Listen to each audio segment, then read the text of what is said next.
Whoa. Well, Lieutenant, red letter day here in Mojave CHP station. Yes, sir. We are very excited. You know, this is the Mojave CHP's first open house, and I had support all the way, not only my chiefs, but from the commissioner's office, and the public support has been amazing. My officers and my volunteers and all my non-uniform staff have been amazing. So it took a lot of people to make this thing happen, and it's great, and I'm very excited.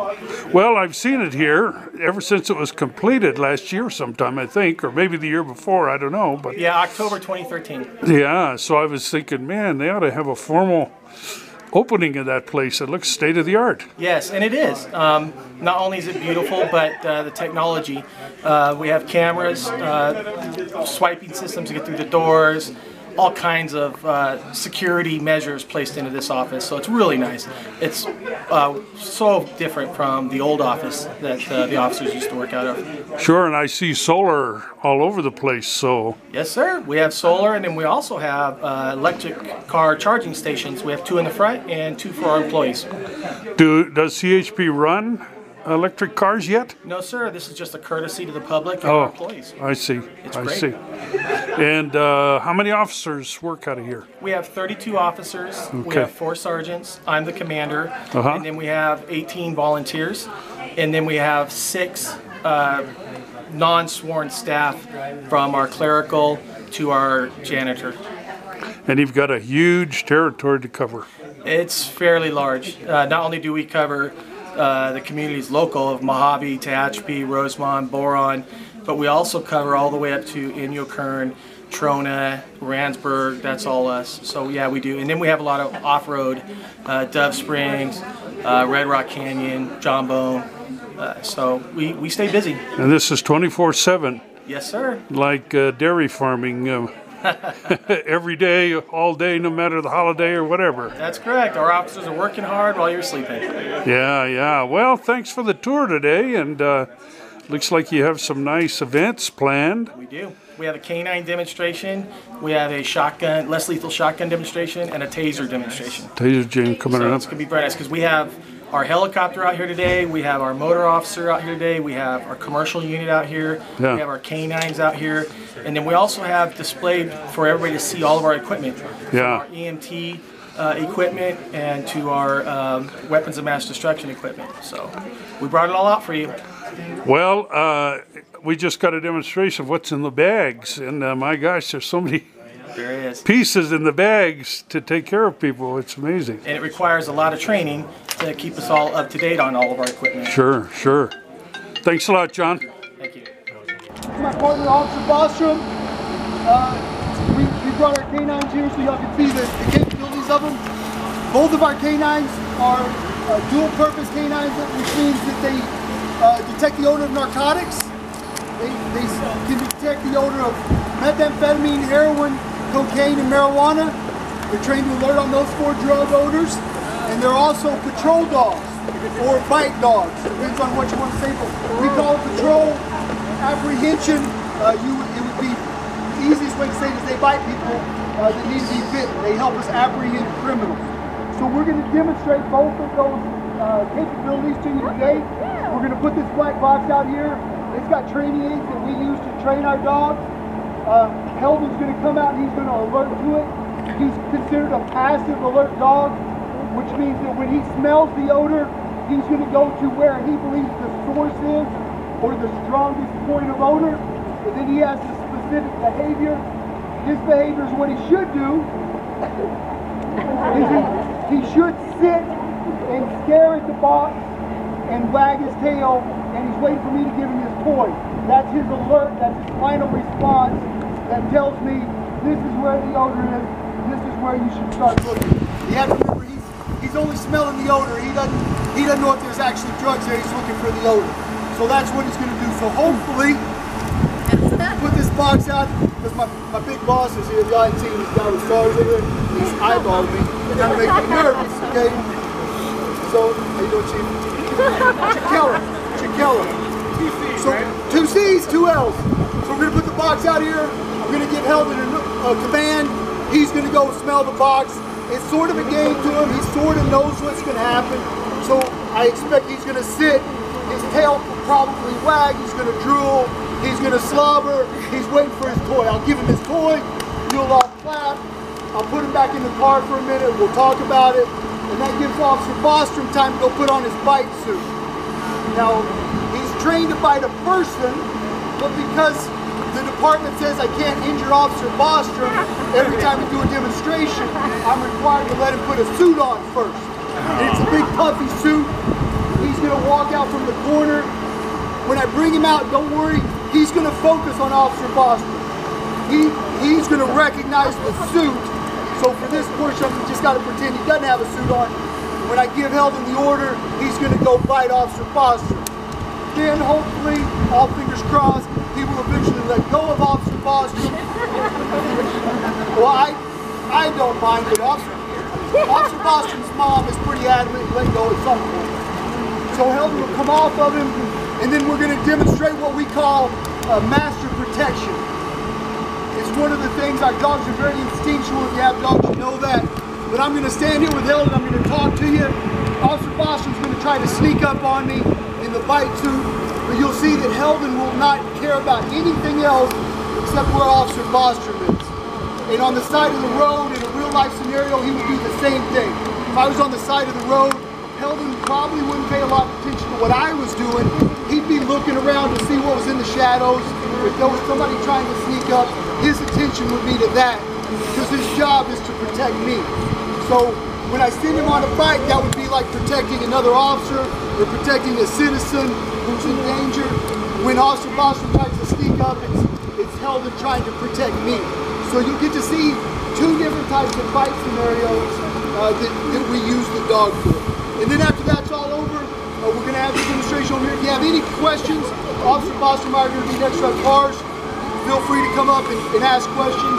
Unfortunately, we can't let you pet the dogs because it's a liability issue, because they do bite. They're friendly, they're actually very friendly. However, I don't want you to be the first time a dog bites somebody he's not supposed to. The chief has to do a lot of paperwork to make phone calls. He don't really like doing that. And then I get in trouble, and I don't really like that. So if I could let you pet him, I would, but unfortunately I can't. You'll be able to come up to the windows and see him. You'll be able to ask any questions you want to. We'll answer any questions you have. Are there any questions right now? Everybody good with what we're going to do? Yes, ma'am. So, well, here's dog, when you're in the suit and you're being attacked, doesn't this dog do it?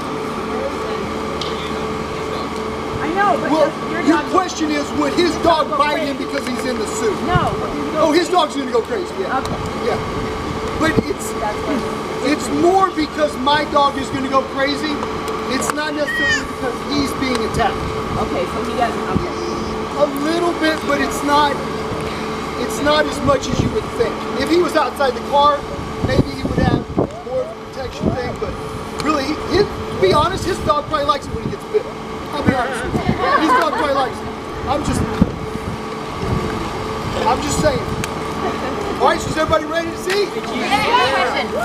Why does law enforcement use these two types of breeds for the reason we use Belgian Malinois and Shepherds, they're very good at what they do. They're easy to train. Okay. Belgian Malinois have a lot of energy. They can do very long searches, and they have a high toy drive, so Officer Bostrom's going to hide the drugs to where nobody can see them except my dog's nose. Nobody can see that box there, okay? Are we good with that? Everybody understand? Because I don't want you to think I'm cheating. Okay? Nobody can see the box.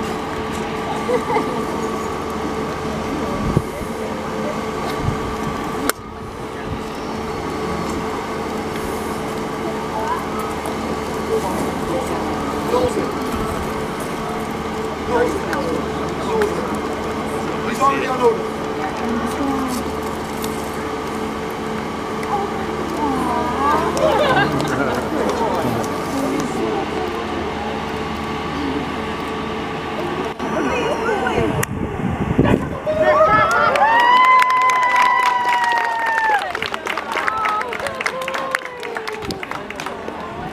It may be hard to understand, but he can do that whether it's hidden in the trunk of a car, whether it's in a load of oranges in a big rig. he can smell that odor, a tiny amount of it, at great distances. So I know it's kind of a can scenario, and it may not look that impressive, but I can hide it anywhere and he would find it, okay? So it's possible that he misses it, but if he misses it, it's because he never smelled the odor. Somebody asked me if he's ever, what his percentage was. His percentage is perfect, because if he doesn't smell it, he can't alert to it. So if he misses it, it's only because he never smells the odor. And it's possible that it could be hidden somewhere, it could be covered up enough for him not to smell it, but it's very unlikely. We found compartments in cars, in the axles, in 5 or 6 layers of plastic, in heat sealed, vacuum sealed bags with axle grease, and he's alerted to narcotics money that was in the middle of laundry detergent. I could smell the laundry detergent, but he alerted to the odor of the narcotics. So his nose is 10,000 times better than our nose. So if you can smell it, I guarantee he will smell it. And the other thing, the way it was put to me, the way a dog smells, when you walk into McDonald's, you smell a Big Mac, right? You know the odor of a Big Mac. But when he walks into McDonald's, he smells 2 all-beef patties, then he smells special sauce and lettuce and tomatoes and pickles and onions and the sesame seeds on top of the bun. He separates all of those odors because he has so many odor receptors in his nose. He can separate those odors out. We just smell the overall odor, but he smells all of it individually. And that's how he can smell the odor of a narcotic, even if it's wrapped in laundry detergent and dryer sheets and everything you can think of. They try to hide drugs in it. He can smell through all of that stuff to get the drug. Are you ready? Are you ready? Yeah!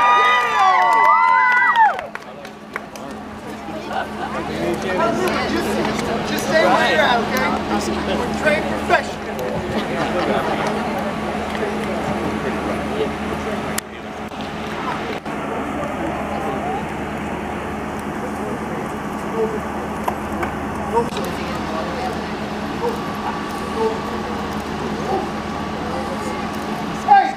Hey, bad guy, come out here where I see you. Stay where you're at. Sit my dog. Hey, pick yourself up right now. Get on the ground.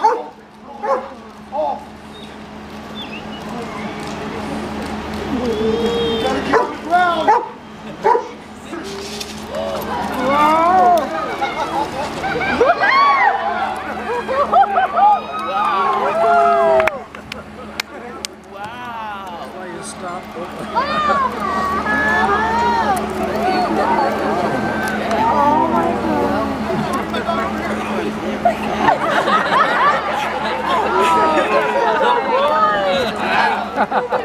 That guy, stop right there. Turn and face the crowd, that guy. The other way. Gotcha, go forward.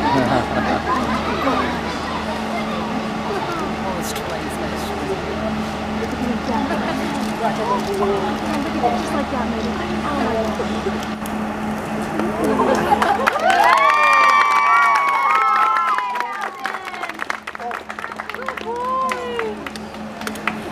We're going to stand here and pretend like we're talking for a second, so Officer Foster can pretend like he's going to sneak up on us around his car. It won't matter. Blah, blah, blah, yada, yada, yada. Oh! That's pretty good. You're going to sneak up on me, man.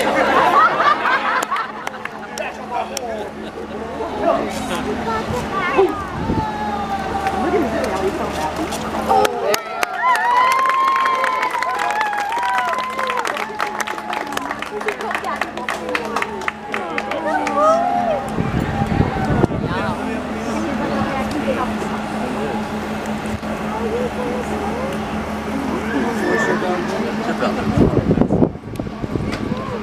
And that's it, that's what he does? Yeah.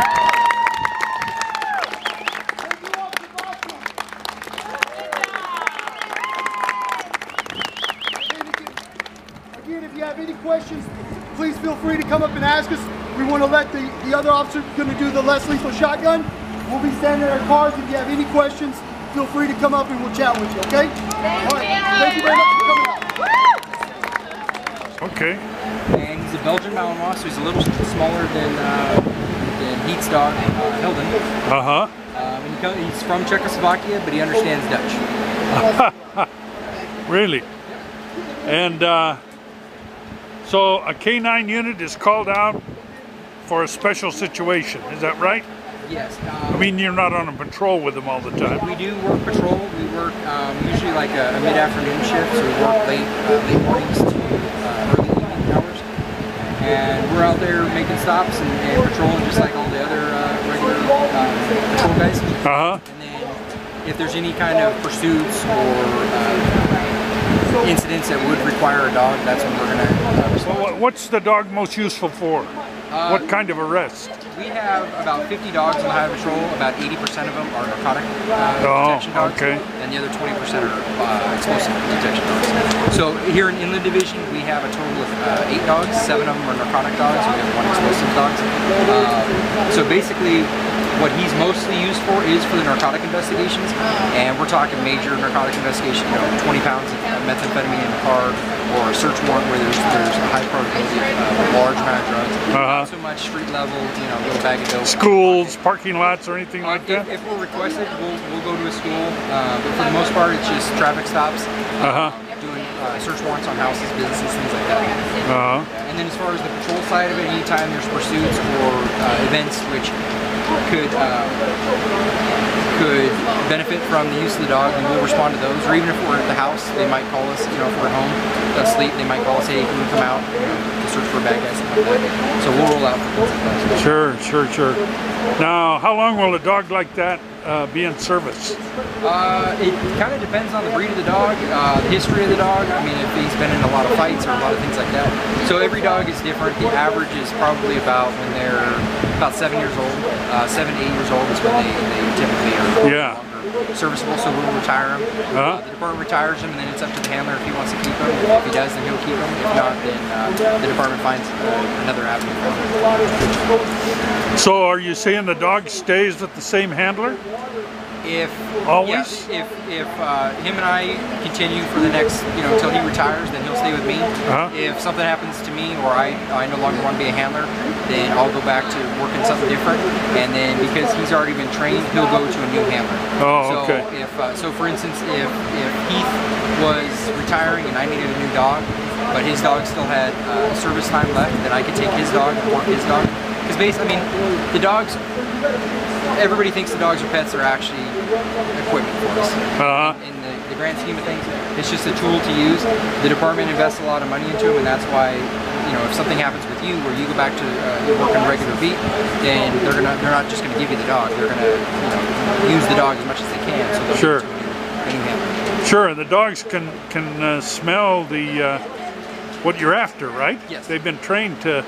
Yep, he alerts on the odor of illegal narcotics. So anytime there's illegal narcotic odor, he'll alert to it. And then what his alert is, he's a passive alert. So what he does is he'll either sit and stare at it, or he'll lay down and stare at it. And then we have some aggressive alert dogs, which what they do is when they smell the odor of narcotics, they'll scratch it whenever it is. So for instance, if it was coming out of the tire, my dog would sit or lay down and just stare at the tire. Aggressive alert dogs would start scratching at the tire. So that's the difference between them. I see. Interesting. And they were 8-hour shifts or? 10-hour shifts. 10-hour shifts, okay. Yeah. Long day. And what's this dog's name? This dog's name is Fargo, like North Dakota. Fargo, you told me that. That's right, Fargo. Hey, there's Fargo. Hey, bud. Fargo, here. Oh, yeah.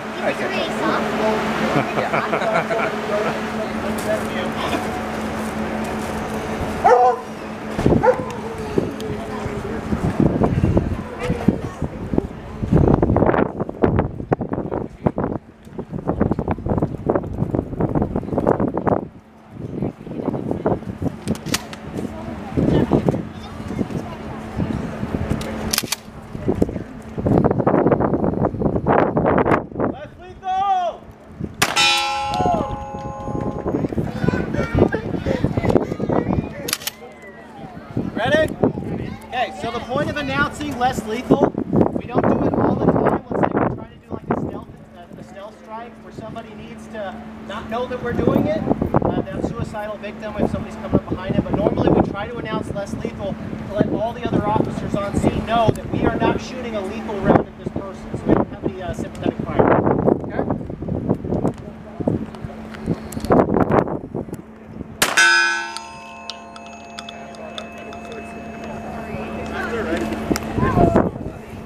So, but this is the same as our Remington 870 shotgun. This just has all the orange furniture on it to make it really obvious for the other officers on scene.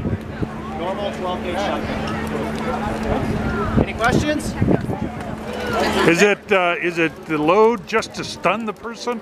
It's a fluid shock. It gets to where you aim for kind of large muscle groups. Okay. And that's where you hit, and it causes enough pain and fluid shock to where the fluid kind of hits them, and that's when they go down.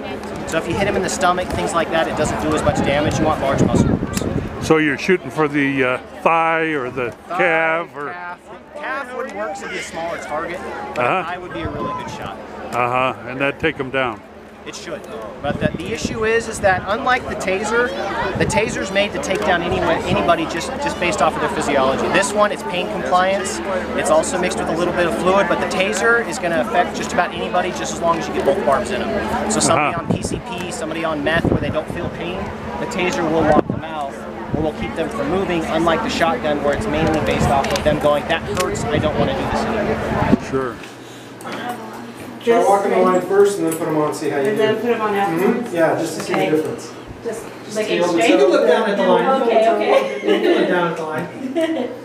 Actually, I guess I'm not very balanced. No, you're okay. Not too bad, not too bad. Sure, she needs glasses. Now put them on and try and go back.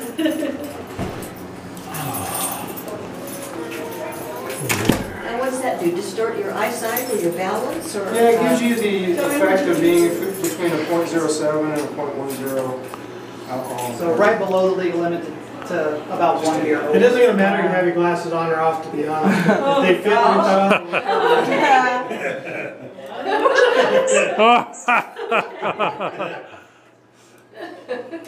Yeah, that's not going to pass. The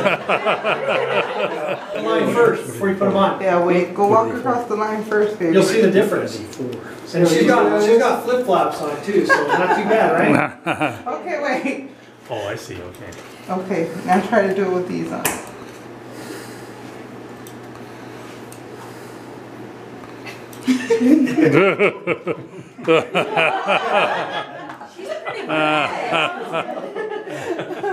She's a one. Good job. When do you stop, you know? When they stop. When they Their behavior dictates us. So if we have to use force on somebody, and we're using force, as soon as they stop using force against us and we're able to arrest them, that's when we stop. But as soon as, once they're actively resisting, they're trying to get up, they're trying to get in a position to where they can fight us, then we have to keep going until they stop. That's the issue. Is that these people who, the video show, they're on the ground like this, they got both their hands underneath them, they're trying to push themselves up, and they're trying to get in a position where they can fight. And the officers, it looks bad, but unfortunately that's what they kind of end up having to do. Okay? Okay, a couple hits, see how you do. Close. Good job. Anybody want to go again? Excuse me, sorry. It's me.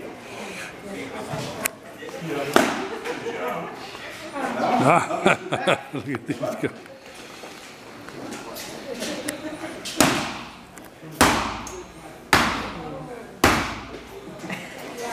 He was not into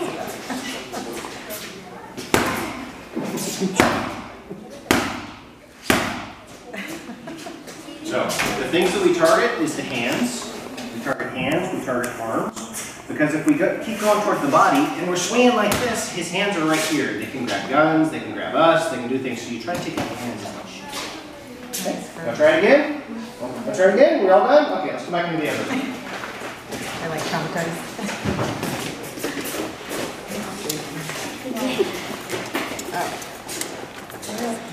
So do you use this for practice? Do you guys practice? Yeah? We're required to qualify on it yearly. Where we go in there, we use the baton and we... Everybody, thank you for showing up. My name is Officer Lugo. I'm going to demonstrate taser deployment. So this is our taser that we use on the field. We carry it with us on the field as well. Our X26. Right now it's empty. You guys can tell. Empty. These are the cartridges. Without the cartridges, no fun happens, so that's good. So what you're going to hear is an easy spark test that we use to make sure that it's actually be working. Switch goes on. You know it's only see one red dot. So if you do that to a cat, a cat's going to be running. I know, right? One red dot. You know, okay, no problem. Press the button. That's not going to hurt anybody. Now, when you put the cartridge in, that's where you get compliance, hopefully. So we deploy the taser for one main reason, and that reason is if we have a subject who is actively fighting us. We don't want to hurt them, we don't want to shoot them, and we don't want to get ourselves hurt. So we issue the command of taser. We'll say the word taser. Okay, now real quick, and you can see it this way. You notice I mentioned one dot. Now you can see two dots. So where the dot is at is where the prong is going to go. Closer I am to my subject, that's where the prong is going to go. Further back I get, the red dots separate. What we're trying to do when we are deploying the taser is we're going to get one prong in the upper portion of the body and one prong in the lower portion of the body. When we accomplish that, electricity flows to both prongs and gets a full body lockup. When that happens, you cannot move. You can't move for the whole 5 seconds. And then during that 5 seconds, you will feel excruciating pain. And it hurts. Believe me, we've got tased, so that's what we know. When that 5 seconds is over, you can still breathe, you can still talk, you can still communicate to us. Okay, I'm giving up, I'm done. We'll give commands, turn over to your stomach, and come in and make their rest. Now, the unfortunate thing happens is sometimes people are wearing baggy clothes. We may not get full deployment accurate with the actual taser deployment. So we have 2 bays. So let's say one bay is activated, only one prong goes to the upper body. The subject is going to have full mobility in the lower legs, so he can still move. The actual taser cartridge is only good for 25 feet, so if he's still locked up and his legs can still move, it's going to tear the wire out. So that's why we switch to the other bay and deploy the second bay. And that time, hopefully we won't miss, but you know, it does happen still. We have to be able to transition. Now, let's say sometimes the subject is combative with his words, man. They think that passive aggressive. What we can also use, when we don't actually hurt them with the prongs, what we call a dry stun.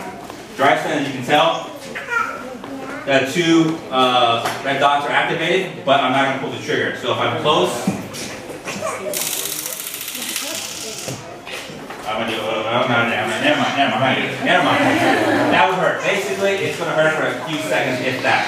It's just basically like, hey, stop resisting, dry stun. No need to, call a medic out. It's going to be a little bit of pain, and that's it. So what I'm going to do today is I'm going to actually deploy the taser on this. So if you guys can move a little bit to your right here. All right. So as you can tell, this guy's holding a gun, but for this demonstration, he's not holding a gun right now, okay? Because I would have him pulling on my taser. But for now, I'm going to aim as best I can. This little target, upper body and lower body. All right. I'm going to give the command of taser, and firing. 3, 4, 5, done. It will automatically stop after 5 seconds. All right, at that point, let's say he wants to get back up, I can immediately pull the cartridge out, throw on the ground, and come back again. This time, let's say, like I told you guys before, if he is wearing baggy clothes, or she's wearing baggy clothes, and I miss, I can transition, go to a different position, taser. Again, 5 seconds. That sounds like a lot of time, but 5 seconds, you come in close, turn it off, and we issue medical aid. As you can tell, upper body, lower body, full body lockup. He's not going to go anywhere. We're safe. He's safer. In that 5 seconds, it's over. And hopefully everybody goes home with that minimum amount of pain and, you know, damage to anybody. Any questions? Questions? It does leave a mark. If you can tell,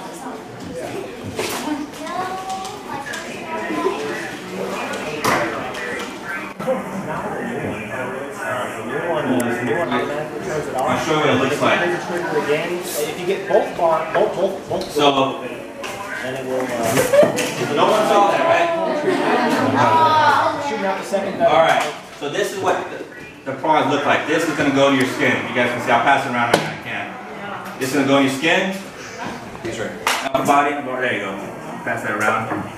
Full body lockup. They got hooks on them? They got hooks. Go straight into the soft white tissue. You can easily pull it out, give you medical aid, and call an ambulance obviously to make sure it's okay. So it just breaks the skin. It doesn't go to it breaks. It doesn't go to any kind of arteries like that. We're not trying to aim for the face. We're not trying to aim for any kind of groin area or neck area or spinal area. Our main purpose is to aim for upper torso, lower torso. But realistically, who's going to just stay there and say, okay, taser, they're going to be moving around. So that's where you see things on YouTube, you see things on the media where the taser got in the eye or the head or the groin. But most people who want to fight us are not going to stay still. They're moving around. So we're trying our best to shoot a moving target basically with 2 little prongs. Any more questions? Can I see that again now? I got my glasses on. Oh, okay. So that's almost like a fishing hook. Or a fishing barb almost. Right, yeah. Pretty much just like we're getting actually updated policy and everything like that, but most of the time how I deal with things is if I have an active combative person and he's facing it and he's giving indications like I'm trying to hurt you. And there's a slight chance he may beat me up, so I'm not gonna go hands on with that. I'm just gonna pull his taser out and issue commands and pull his taser. And if I aim right, if he's not moving around, full body lockup, and we're gonna make the rest. And that's it.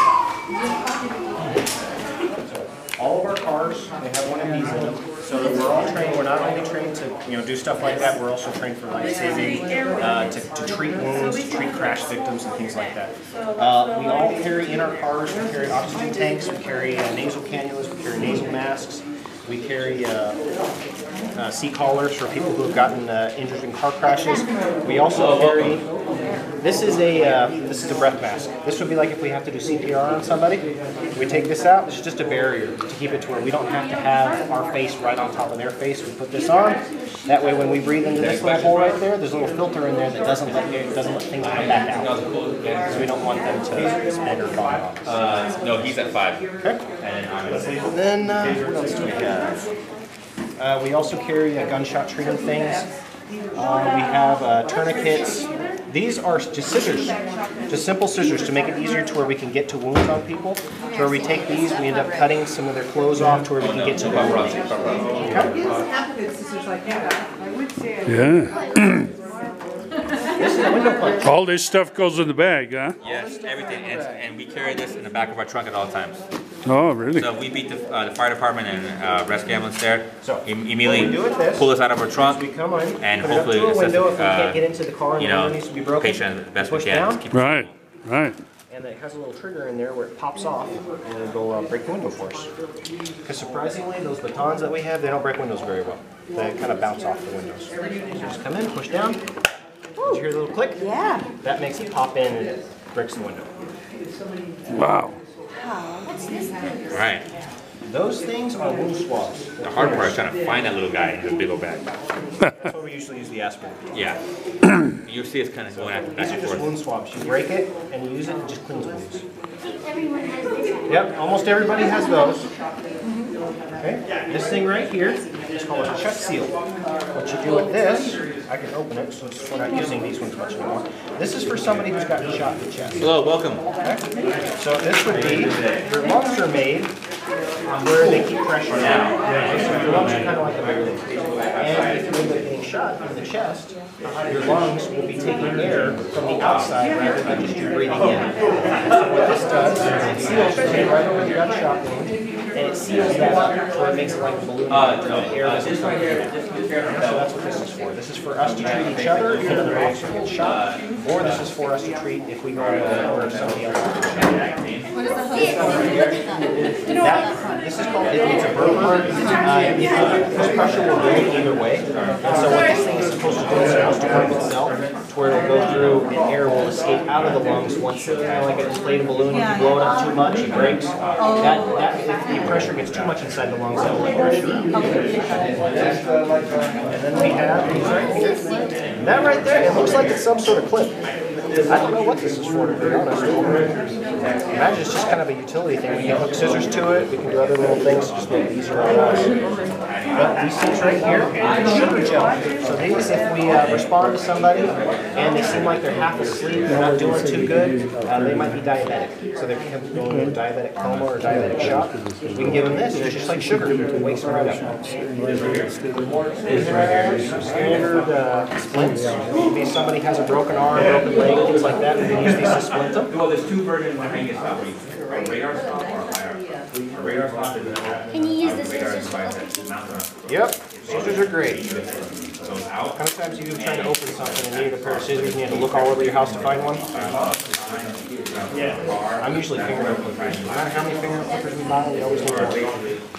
So what this does, we can use this. So let's say somebody has a broken arm. Who wants to have a broken arm? I'm not going to break anything, but we'll show you that. Okay? Why not? So we'll right there. Okay, so what we'll do is we'll roll up the site here and we'll have a grab onto it. Go and put your arm down. And let's say it's this area that's broken right here. We'll have this part go up.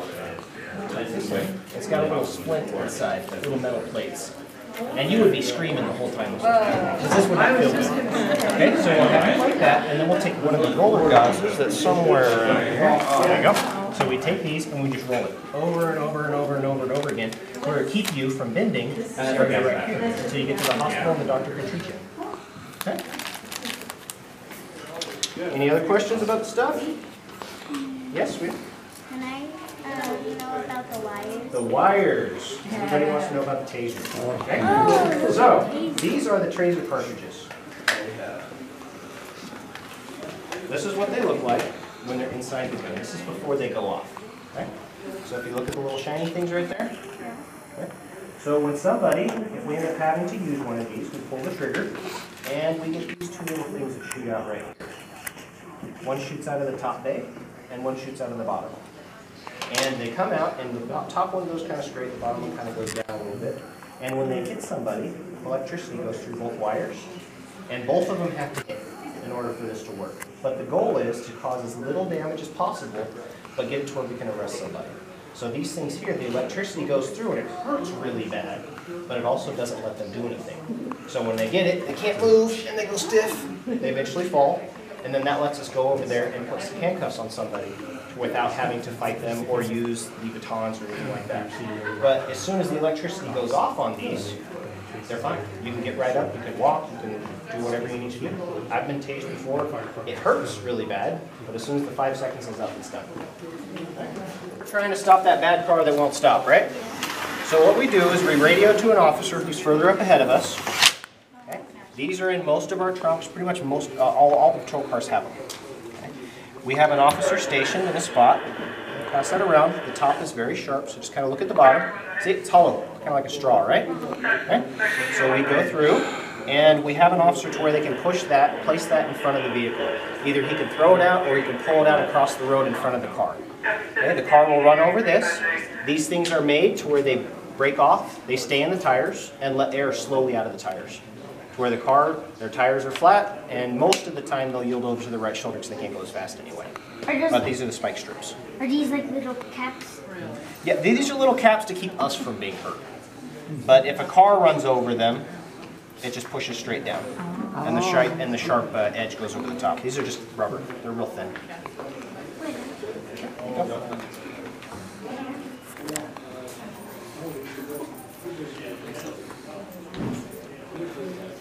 They're a lot bulkier than I would have thought. When they, you know, you imagine a strip, I would just think it's like a thin strip, not It's like an accordion.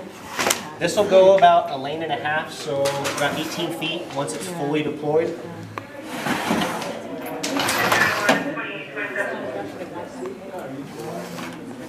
Are they heavy? No, they're real light. They're real light. What's bad is when after these things get hit, because what's usually after the bad guy who's driving? All the cop cars, right? So you have so the goal is to try to notify the other officers who are behind the bad guy, to where they back off a little bit, to where when the bad guy runs this over, the cops don't run it over too. Have we spiked a lot of patrol cars? A lot of patrol cars have been spiked. But that's the goal. And we've sadly spiked the wrong car a couple times to where the guy will move out of the way and somebody else will come up behind him and run over this. In that case, we just pay for the tires and get fixed. Okay? Thank you.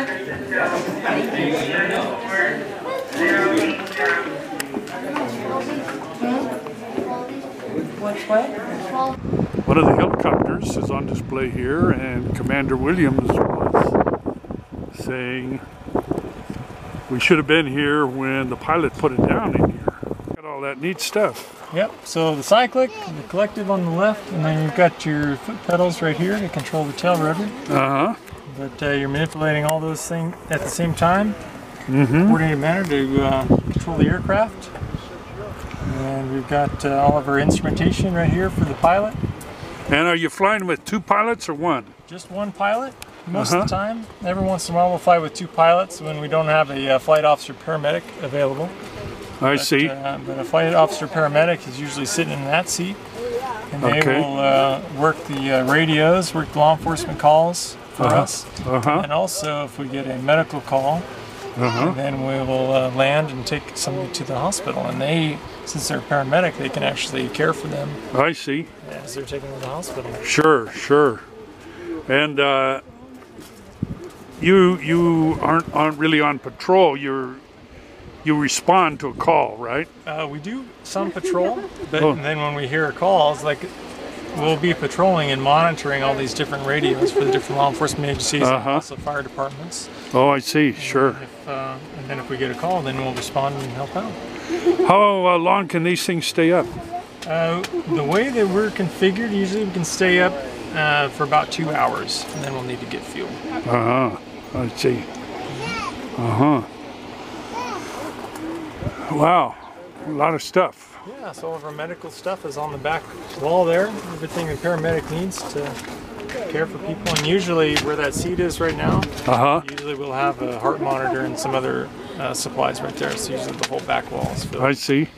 But today, since we had a passenger in the back, we took that stuff off. And we're flying with 2 pilots, so we can't work medical calls anyway. So right. That's why we took so if they're, where do you stretch the person out? Do you stretch them across this way? Or? What we'll do is this seat on the left, they're on rails, you'd slide that out and put them right here.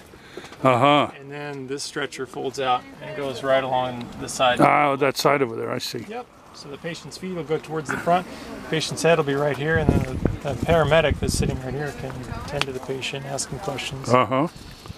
Sure, sure. And I get, you could fly to Antelope Valley Hospital or Bakersfield? Fly there all the time. Yep, Antelope Valley Hospital is one of the ones we go to when we get calls out here. And we also fly to Loma Linda University Medical Center, Arrowhead Regional Medical Center, Palm Springs, and even University Medical Center in Las Vegas. Oh, that's a ways. Yeah, because our area goes all the way out to the state line. So if we get a call out there, then Las Vegas is the closest. Close by, sure. So now tell me how you trained for this job. I mean, where did you have military experience? I didn't have military experience. Some of our pilots are military trained. My training pilot flew in the military, but I paid for, or I went through the civilian route. I see. Yeah, I had to, pay for all the flight training, but it ended up being about 200 hours or so of helicopter flight training. And then in total you have to have 300 hours pilot in command and a commercial license and your instrument rating to fly. And then once you get into this position, then you're trained again for about another 100 hours flying this specific aircraft for this mission. I see, I see. So a lot of training. Uh-huh.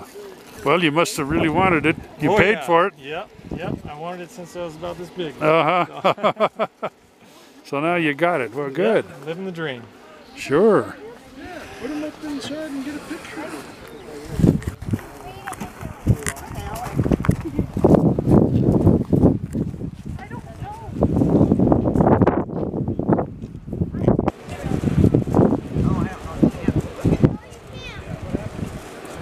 2014 Harley Davidson, and is this pretty much standard for everybody? Oakland Harley has the state contract now. Oh, so okay. That's all they're buying. Uh-huh. Great, and so these things will really go. And you got to have a lot of training, huh? We have a 2-week course at the academy. Okay. Cone patterns, a lot of challenging your ability to handle the motorcycle, low speeds and high speeds. They see how you drive around town, in the country, and at night. And if you meet all those standards, they graduate, and then you train in your area for 60 days with another officer. Oh, I see. Until you're deemed proficient to work by yourself. Okay. Do you have to bring anything to the training? Just bring yourself. Just say I want to do it, and you fill an application. Yeah. And, you need to practice. You need to demonstrate some proficiency on the motorcycle first, but then they send you up to Sacramento and see how you do it. Some people, I bet, can't do it. That's true. We do have a high dropout rate. No pun intended, but but you got to have. Make it the first time, you're welcome to come back and try again. Yeah, for sure. Explain to me the dashboard, if you will, a little bit. So you have our primary radio. Okay, which puts you in touch with the. That puts you in touch with one of our dispatch centers. Yeah. Here in Mojave, they use the dispatch center at Bishop. Yeah. We have a microphone. Which you can take off here. Right. Got a port here where you can plug in your helmet. So you can hear in the helmet. So you can talk. And you talk. can listen and talk in the helmet, just like a jet fighter pilot. Okay. Okay. And you just got the standard gauges: fuel, speed, engine speed, and voltage for the battery. Okay. The only thing different from a regular motorcycle is the addition of a switch for the emergency lights here. Oh yeah, I see. Sure. And a switch for the siren. We've got a little switch for the motorcycle helmet microphone. Oh, I see. Sure. Right Turn now, it on. it's just an off-the-shelf Harley Davidson motorcycle. What kind of gas mileage? Pretty good. This one gets about between 25 and 40 miles per gallon. 40 miles per gallon, so you don't have to fill it up too much. Not too often. Yeah. Do you get to take them home with you? They do, yes. But what comes with that is that you have to respond to emergencies from your house. So you have to help people out going to and from your house. Sure. Oh, okay. So really, the state just uses your house as a storage shed. I got it. So we have to work. We're working all the time when we're on these things. All right. But you could leave it, I guess, and go home in your own car. You could, yes. But most people You don't. could leave it. You could park it at the office. Yeah, I see. How many bikes does the department have? About 300. 300. And here in the Antelope Valley, where do you patrol the freeway? Well, in this area, Mojave does not have any motorcycles. But in the Lancaster office, we have 2. In the Antelope Valley area, we patrol the 14 freeway. The communities of Quartz Hill, Acton, Incorporated, Lancaster, Palmdale, Lake Los Angeles. How far down? Santa Clarita? Not that far. That's a different area, the Newhall area. We cover down into Acton and just before Occoquan City. Oh, I see. Sure. Well, how about Angeles Forest? Up? We have a little bit of Angeles Forest. Uh-huh. Yes, we share that with Altanina. Uh-huh. Oh, yeah. Over the hill there. Yes. So you got in on some of the fire then? We did. We worked the fire for a few days. Uh-huh. Sand fire. Yeah. Sand fire. Yeah. Well, thanks a lot. Sure. You're missing one for the picture. I know. Look, he's scared. He's not so sure. Hold on, stay there, guys. Brandon's